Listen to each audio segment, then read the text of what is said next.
still called Great fucking Britain. How many other countries have got great in front of the name? If you have nothing good about to say about a country and you don't want to fight for it, frankly, fuck anyway, because I won't want you fighting behind me. People don't appreciate the value of brands. People think it's over the top. When you come to an event like this, having the little details like your own cigars, that's the difference between something that's good and exceptional. Proud of it too. It's a wonderful life and we're blessed. Every day is a good day. Thank you all for coming. Cheers. Cheers. So the vlog today, an interesting one. We have just arrived at Hinwick House, the location for a highly exclusive green room event.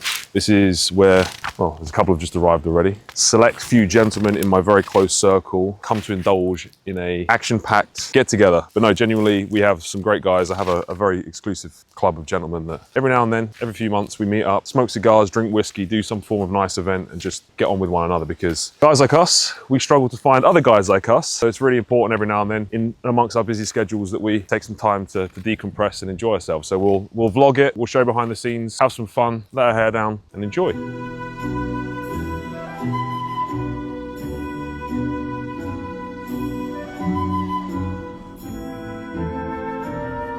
I'm amazing. How are you? I'm excited to go shoot, mate. To be honest, I've never been. I haven't done it for years, mate. Really? Not properly. No. Mate, it's like a very white British man thing to do. Elliot Wise, Jordan Rassas, shooting. Like, what a day. What could go wrong? Fuck, yeah, great day. Everything moves so slow up here. Yeah. It's just like a chill, quiet, life is slower, nice, country life. Nice and quiet. Yeah. There's some really good people coming today, actually, to be fair. Apart from you two, everyone else is great. Yeah. How have you guys been? You well? How's the girlfriend still going? Yeah, still going, yes it is, right? For both of us, it is. My girlfriend is like from in Bishop Stortford, it's like quite like a wealthy area, and it's like a thing that they all go shooting. And my girlfriend's been shooting before, she said I'm gonna love it. I've always struggled to find high quality networks, and even if I found them, they're not normally like me. They might be a bit older, or like they're not necessarily doing what we're doing, especially in the digital space as well. We're kind of a new breed, and the way we work is very different to how the old boys used to work. And it's like, well, you want to be around guys that understand you completely and not be fucking judged by the fact that we love to work, and we'll probably talk a lot about work, and everybody's like, it's just nice to be in that environment. I used to be a bit like that when I was bodybuilding. Only bodybuilders understood other bodybuilders, so you felt comfortable amongst one another, and it was kind of like, well, we could just understand one another and have a good time and put the phones down a bit and enjoy each other's company and do it in a nice location. A room full of British patriots. You're not going to find it. It was trying to save the country, literally. That's why it has to be, you've got to have the right location, the right people. We came to this grand venue just to make an action plan on how we're going to save the UK. There we go. Yeah, to be fair, me and Jordan, when we get going, it'll be pretty heavy. Right, let's go check this place out. Nice door. Hello. This is really nice. Wait, so I'll show you around.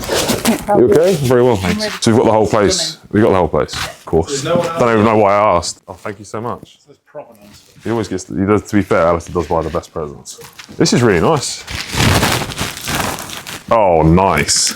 So, that is 1960s vintage. Thought to have come from the original Rolex boutique on Bond Street. Mate, thank you so much. That's incredible. Mate, that's insane. Thank you so much. That is incredible. You do buy the best gifts, Alistair. That's rather lovely. I'll put that in the car so that doesn't get damaged. Thank you so much, mate. I really appreciate it. The patio area with the fire pit, which can be lit tonight. Oh, we can do that, can we? Yes, cigars. they've saved us some fire, so that's what I said for cigars. That'd be perfect. And whiskey, obviously. And whiskey. And the shooting's that way anyway. I can make the and a vodka if I've had enough shaking. I thought so. What's the weather supposed to be like? Do we know? It's intermittent, to be honest. Holy shit, this is... Yeah, this is the Great Hall. Wow. So for bigger events, I'm thinking this is the middle of the country. This is perfect, really? actually. So Well, it took us 2.5 hours to get it. There was a bigger event you wanted to do. Yeah. I would assume it's all real. Yeah. Oh, that chandelier. It's stunning.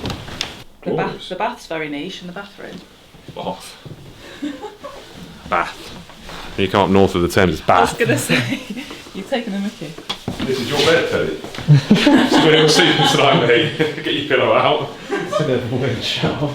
I'm loving this. It's lovely, mate. You wait until you see inside, they've absolutely decked it out. It's glorious. I was reading online that they tried to model us after Buckingham. Well, yeah, I can see it. I can see it. I can kind of see it. Kind of. It's like people don't appreciate the value of brands. It's So I know people think it's over the top, but when you come to an event like this, having the little details like your own cigars, bright branding, the colours in line, that's the difference between something that's good and exceptional. Proud of it too. Yeah, these should be really good. Bless him, Nicola made this box in Bulgaria. I'll point it back, put the on the front. Lovely. Let's take this up to the God Save the Queen room. I arrive in the airport in Sofia and I suddenly feel calm. My spiritual home or something like that, where there's something, I've got a connection to it which I can't explain. I just feel very happy there. Not for any specific reason that I can pinpoint. There's lots of nice things, but there's lots of nice things in other countries I've been to as well. Why there? It's like when you walk into a home and you're looking to buy a home, you can tick all the box on paper, it just doesn't feel right. But then you just turn up something like, this is the one. You can't explain why, and that's just what it is for me there. Spent 2 nights in Bulgaria, Sofia. Spent 2 nights there on Kontiki when I finished uni. I went on a Kontiki trip around Europe and we had the wildest time in Sofia. But I don't know, it's culturally or the people. That was like 20 years ago. Just partying. Yeah, just partying. Culturally, traditional values. The position in Europe is insane. Everything's connected to it. Which does make it a little bit exposed to Russia, but yeah. Keep on your toes. Yeah, keep on your toes. So you've always got that impending doom like right next to you. All you see is green mountains the whole time you're there. And I also quite like that you've got the capital Sofia's being rebuilt, but you still get that feeling of the communism there as well. So you feel the history. Like when you're walking around, it's not like Dubai where I feel it's very cold there. There's no depth. It's like flatland. When I go to London, you feel the or you just drive here and you go through all the quaint little villages and you just feel that history. Bulgaria, you feel the pain, you feel the rebirth. Like it's all like there's just so much excitement there, and you just feel the whole of Eastern Europe's a bit like that at the moment. It's just like there's an energy there that I can barely explain. So I just feel very, especially with the position I'm in my life, I'm trying to grow. Like I'm aggressively trying to expand. When I'm there, I feel like I'm out to conquer. The UK, I feel like I need to save. There, I feel like I'm going to grow. And then, you know, I love Spain because my mum's side of the family is Spanish, but that's where I'm going to go to retire. And when I'm there, I feel sleepy. I'm like, put my feet up, have a sangria and just chill out. My wife and I traveled so much for the last 8 years. We went to over 50 countries, and that doesn't include cities. We've lived in 6 of those countries. We've attempted. We came to the conclusion. We knew what we wanted to do, and then something else happened. We knew we wanted a country that had like long-term culture. You know, like a cathedral that was built in 1100. It like does something to the psyche that you can't get in Dubai. The buildings there suck. Like people can say what they want. Like the Burj great, but like there's no feeling. Right? First world country that is English speaking because we lived in Paris 3-4 years ago, and it's not about the language. It's about the nuance you lose with English not first language. So like the humor. You're always having to try and like, sarcasm, you don't have it, and we're an English colony, South Africans, so it's like American humor, just it's slapstick, and I just can't handle. America does not have culture, like I'll argue with them and my family till the cars come in, but that left us with England, Canada, and America, and Canadians are just trying to be English. That is slightly more boring. And it's like literally, but we never thought we could, because since Brexit, we've got European passports, we didn't think we could come here. And then figured out, so wife broke her hip, 6 months later brain tumor, 6 months after that osteoporosis, like all under 40. So our retirement plans sped up. And what's the reason for leaving, apart from the obvious, but South Africa? It's just unsafe, mate. One of the very first dates I was with Claire, I took her into the countryside that is normally safe. Cooked this, like, call it a potjie, which is where you cook in like this cast iron pot. Cooked it at home, took it with us, and laid out a picnic right at the beginning. One of our first times together, and there was no one around us. It was like open, and I could feel someone coming. And I was just like, get in the car, feel something. And we made it just because it was pitch black, and the guy was darker skin as well, and literally made it like this. Guy with dogs and knives, and it was in that moment where like, it explains why you're not scared of the UK. Oh, you get it's like you get relaxed, mate. It's like chill. What? He only wants your watch. It's okay. He's only got a small knife like that. There was a prominent hotel in London the other day. Someone, like, sad story, but got killed for his watch. I was like, this happens all the time in South Africa. Yeah. Like, it's not gonna make me scared. Like here, I'm so happy. I left my wife at home. I'm like, you're good here. Walk to the shops if you need. It's a shame about South Africa. It's such a beautiful country. The money in the UK is not going anywhere. Like we've got more money than you could possibly shake a stick at. We have a financial hub. The London is not going anywhere either. Like the actual money and the power is not going. And when I talk about power, I'm talking about like an elite crust of a few individuals that probably are running the globe. Definitely coming from London. There's power there. So the only reason the kind of millionaires, like the new middle class, I would say, like the entrepreneurs. So you've got the working class and you've got the millionaires, because that's not really rich by their standards. So they're the people that pose a threat to the elites, because they have freedom now. You have like communication. You have people that aren't really going to abide by your puppetry. I was trying to put myself in the mind of an elite. If you have a whole country of people that are completely dependent on the system. You have full control of those people. So if money's not a problem and you just want control, then getting rid of that kind of naughty middle class would actually be advantageous, because then all of a sudden you've got a whole country that depends on you to feed them, that's completely watchable because they're all working for big corporations or being given benefits. Everyone's taxes are being paid, they know where everybody is, and as soon as you go, right, go and lock yourself up in the house for 6 months, they will, because they need the government. I didn't know how much money was in cigars. Fucking huge. Didn't have a clue. So, I mean, my cigar, to the point at which, like, we got burgled recently. When we had the insurance, basically, because it was the second time we fucking claimed, they come out and they like had to do the checks. They were like, we need to make sure that you're valuing your house correctly. So, stupid shit, they come around and be like, right, your cigar collection, why is that not on the insurance? I was like, didn't even think about it. No. There's like fucking $4 grand worth of cigars in the humidor, because it's like each one's like 50 to 70 quid. And all of a sudden you've got like a few packs in there. That needs to be on your insurance. It's like people will come and steal cigar collections. I was like, yeah. So I buy, when I go to Bulgaria, I always buy myself like 50. I think the allowance like 49 or something. Like, cigarettes are 200. I think cigars are 49 for personal consumption, 50. That is, the cigars there are pennies compared to here. It's all the same brand, same Cubans, but they won't sell your box, interestingly. Oh, really? Yeah, they said the Americans kept going there, buying boxes of Cubans and going back to America and selling them. So now they're just like, we'll just sell you, whether it's 10 or 20. You can go there every day and buy 10 or 20. So you could get a box off them if you wanted to go through the hassle. But That's mad. These are a special, they're a Cuban. I can't remember the name. I tried them the other day, they're a different one. They're quite smooth, because I did the last event, not everyone smokes cigars. They're a bit heavy for people, so people have like a couple of puffs and a bit in them. it's a bit much, Yeah, so I was like, well, I'll get something a bit softer. Actually, criminal in the morning getting up. Oh, mate, I'm like, You smoke like an inch. literally, I was like, I ain't fucking making that mistake again, so.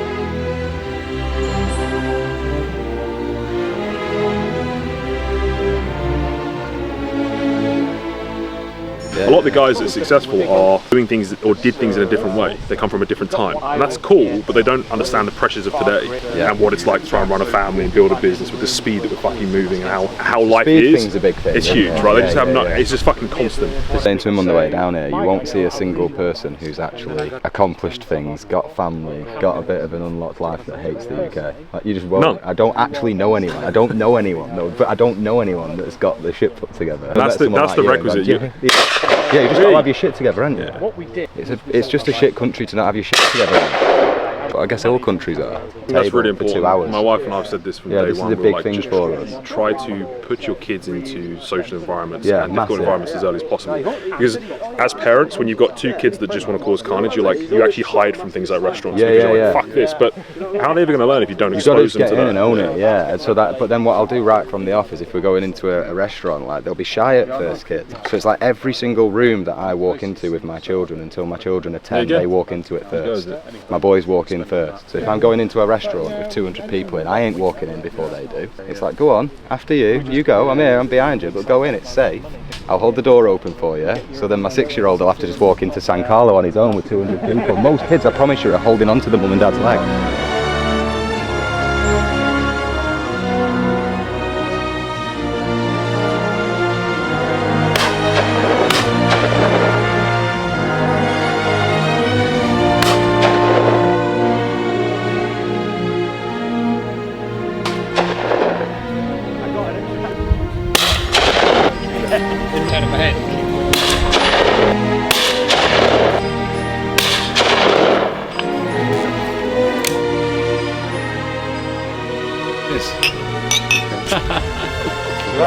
So I've really... Oh, I can't explain how many showers I've been having in my life.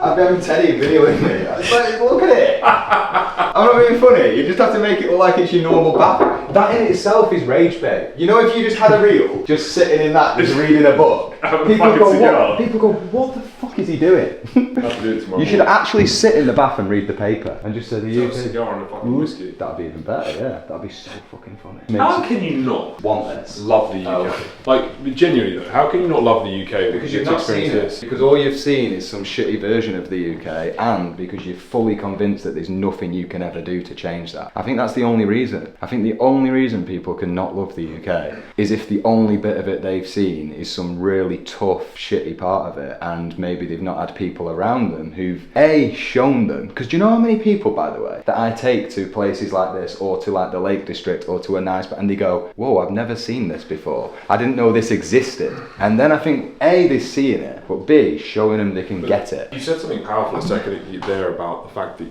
we're sitting here waiting for it to blow over. We're around people that think they can't change it. And you know what I said earlier about ego being the problem. Ego is the thing that will stop people from at least even trying, because they're so worried about how it might feel if they don't actually succeed. For me... So it's easier to cope? It's easier to cope because, well, you know, what if I tried to save it and it didn't work? That's ego. They don't even bother. So for me, I love this fucking great country. It's still called Great fucking Britain. How many other countries have got great in front of the name? None. Right? Yeah, it's fucking great. It may not be great at the moment. Can you imagine how much Trump would want to call it Great America? Of course he fucking yeah, mate, it's true. It's Great fucking Britain we need for to a reason. Into that. It is. And what I want to do is put the great back in it. And you can talk about all the things that you can't do, but I can talk about things that I can do. And so what about the people that say, yeah, it's alright putting the great back in it, but the Britain's coming out of it? Because you get a lot of people... Because you've got a bunch of fucking moronic role models that are singing nothing but negativity about the country. For example, like, let's just say you have a friend or your wife, and all you do, there's positives and negatives to every human. Like, there's things I love about my wife, there's things I hate about my wife. But if I focus on all of the things that I hate about her, there isn't many, but if that's all I focused on, you'd end up hating it. I'd end up hating it even more. And everyone that I met only mentioned the negatives about my wife, I'd have a very biased opinion. Although she's got many more incredible positivity things that I love about her. But if all we're looking at and all we're focusing on is the negativity, try to say a positive, someone else. Exactly. But if you start to actually think about all of the great things that Britain has to offer, and that's what we spoke about, the bias would change and the perception would change. This is the thing about social media, why cancel culture is so fucking powerful, is because if you cancel all of the other side of the argument and you only hear one side of the argument, you'll end up only hearing that side. And right now, all we're hearing about is the shit side of the UK. And then also a lot of fucking snowflakes that don't want to fight for it. To be honest with you, if you have nothing good about to say about our country and you don't want to fight for it, frankly, fuck off anyway, because I won't want you fighting behind me. Yeah. To be totally honest with you. Mate, the rats are always the first off the Fuck shit. off anyway! I won't want you fighting with me. Big ass thing right now is British people never ran when the going got tough. There's a big problem right now. The going's tough for a lot of people and they think the answer is just to run away. What about the fact that when they run away, the going's still going to be tough for them anyway? Like, it is. Like, people just think they can... I just can't get over the fact that you can't... There is no easy option in life. There's no way you can run away and hide. And like this, if you want to fight for something, fucking make it this anyway. My grandmother told me about a story where the sirens are going off in London and my great-grandfather dragged her and the rest of the family down to the shelter in the bottom of the garden. They came up later that day to find the entire house and the entire street flattened by the Luftwaffe that had bombed the country. They didn't run away from the fucking country, they rebuilt it. They got on with it. They got on with it. And they used the negativity to fuel the growth of the country. Off the back of that war, we had some of the strongest economic times, some of the strongest people, some of the most patriotic. Where the fuck did we go so wrong? Those people that fought for the country that actually gave us what we have today, I mean, look at this fucking place. I mean, you don't get this anywhere else in the world. Yet so many people are just willing to just throw it away. We live in a culture now where everybody thinks everything's so accessible, everything thinks that everything's such an abundance that we can just ignore and throw away anything that's good in our life. And that doesn't just apply to the country, it applies to their fucking wives, employees, whoever it may be. Do you not find that a big problem now though is that people are just giving up? Like, the answer to something being, even if it was broken or breaking, the answer is not to run away from it. Like you said, if you have an amazing house like this, an amazing manor house, and you just leave it and you leave the doors open and you let people just walk shit into it all day and walk out and nobody cares about it, you're not going to have a manor house anymore. These things need to be looked after, they need to be genuinely cared for. Like, it's the same with a country. Like, you can't just all, like, you've got to raise your own standards. I think a big part of this country as well, if you look at Britain 40 or 50 years ago, 90% of the average British men were striving to be the best possible thing they could be, and if the whole world told them they couldn't be it, they'd say, yeah, well, fuck you, you don't know. But nowadays, 90% of British men aren't actually striving. In fact, if you are one of the 10% of men that is striving to, you're going to try and get pulled down by all the rest of the British men. I do think there's a bit of that going on right now. Like, how much of this would just be fixed if every single man, probably not realistic, but truthfully just stepped up and tried to become the best family man they could be, the best worker they could be, the best dad they could be. And that's also a big problem. People don't want to do that work on themselves just yet. It took me fucking 4 years, 5 years of really sorting my stuff out to actually get into a good position. It wasn't nice, it wasn't pretty. It would have been easier for me to just say, oh yeah, the country's rubbish. But I think there's a big part of that. People don't want to work. Well, they won't ever have a fucking bathtub in the like this, will they? Yeah.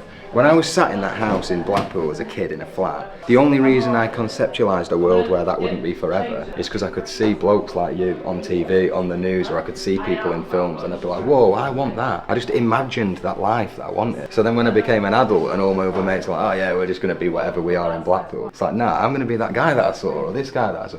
But the influence that you'll be having right now isn't even in the adults, it'll be in the people that are probably younger. It'll be in the people that are like 13, 14, 15 that are seeing you. They'll be seeing you, they won't be interacting because they're kids, but they'll be nailing the fact that they want a life like yours. The problem with the successful people is that they are comfortable in what they have and they don't want to rock the boat. Yeah, that's the issue. Because they're selfish pricks. Because they have achieved what they want to achieve, but don't want to inspire others because scared of having people criticise who they are, their opinion. With great power comes great responsibility, and I believe it's the obligation of every single man that has actually ridden the success of the back of the country that provided that opportunity to actually give back to the people below. And if you've created your empire but you don't want to share the wealth and the wisdom that you've created because you're scared of the opinions of others that might actually fight back against you because they're scared of the opinions that you have because maybe it's different to theirs, or whatever reason, you're an arsehole. And I think that you're obligated to help young men and young women of the country to become better through showing your successes and your opinions and who you are as a person. And don't be fucking scared of ridicule or the fear of opinions of others. You know, if you've become successful, then wear it proudly.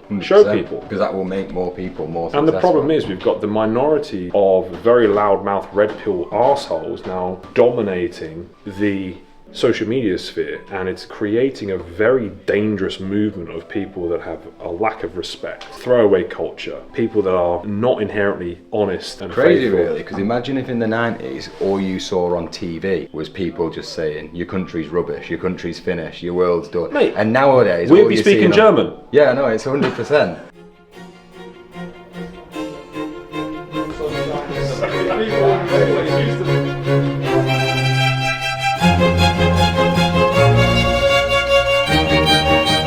Gents, absolute honour and privilege to have you here today. I'd say in a world where it is so difficult to find good men specifically, in a world that's so divided, the conversations today have been absolutely sublime. Just gone 7:30 on a Wednesday evening, enjoying one another's company. Life is fucking good. Every day is a blessing, and we've all gone through more shit than we probably all care to admit, but that's part of the course, and it's nice to be able to sit at a table with one another, share those experiences. And I have a vision that when I get to 80 years old, we'll be sitting around brothers like this, talking about our escapades and everything that we're doing. And every single day... You won't be here, by the way.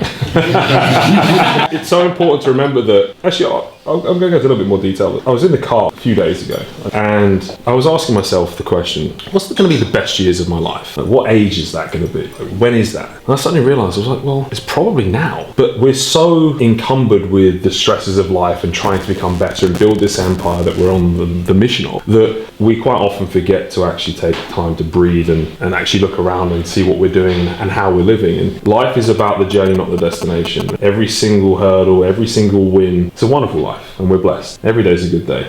Thank you all for coming. I'm truly blessed. And to be actually in a position where I can bring amazing people together like this, and this is fucking rare. I don't think people realise just how difficult it is to get a group of guys like this in a room nowadays. Grateful for you all being here. So thank you for all coming. Cheers. You've done well in the venue. Thank you.